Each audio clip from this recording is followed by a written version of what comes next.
lips don't lie. What our lips reveal about us even when lying.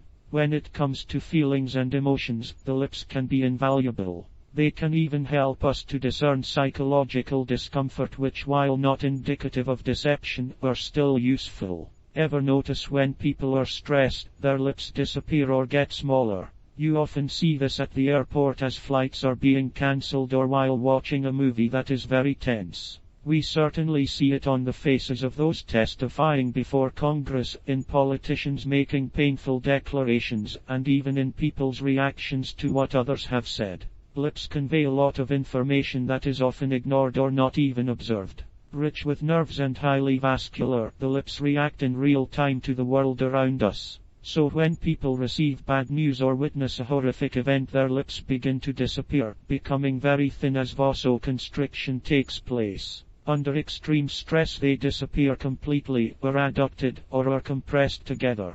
In relationships, couples will immediately notice when their partner has issues because they notice the tightening or compressing of the lips. Even kisses will seem different under stress as blood flow is restricted, which affects their fullness, warmth, and pliability. Our lips react to the reality of the moment and communicate accurately our feelings and sentiments to others. Because disappearing or compressed lips are universal behaviors, controlled by the limbic system, these are behaviors that can be relied upon and are authentic.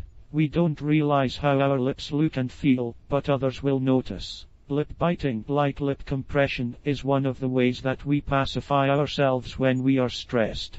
It helps to relieve tension that may be minor and transitory. We can use these behaviors to assess the level of comfort and discomfort noticeable on those we are observing. Students getting ready to take tests will demonstrate their stress level with these behaviors, as will individuals who are suddenly confronted with disagreeable circumstances.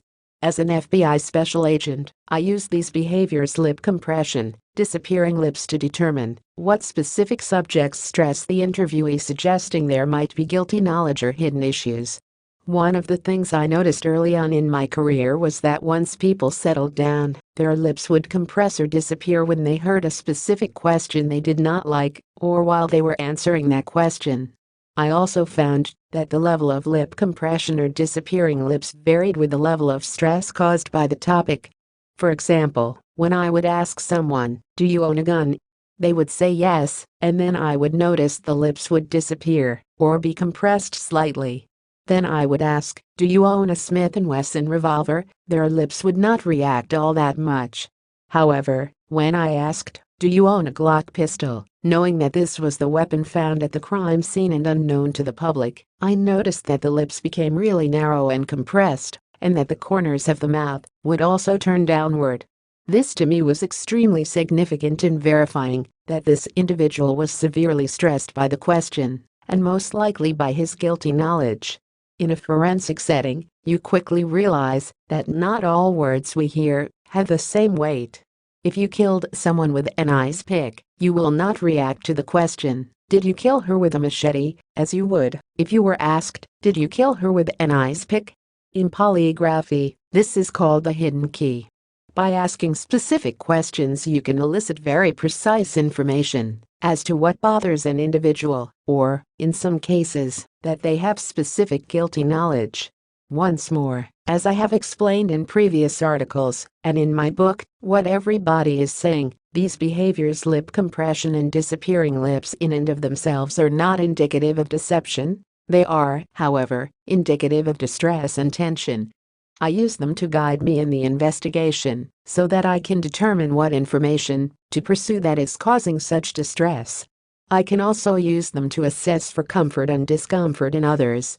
So next time you are in a meeting, with a colleague, with your loved ones, or conducting a serious interview, watch those lips.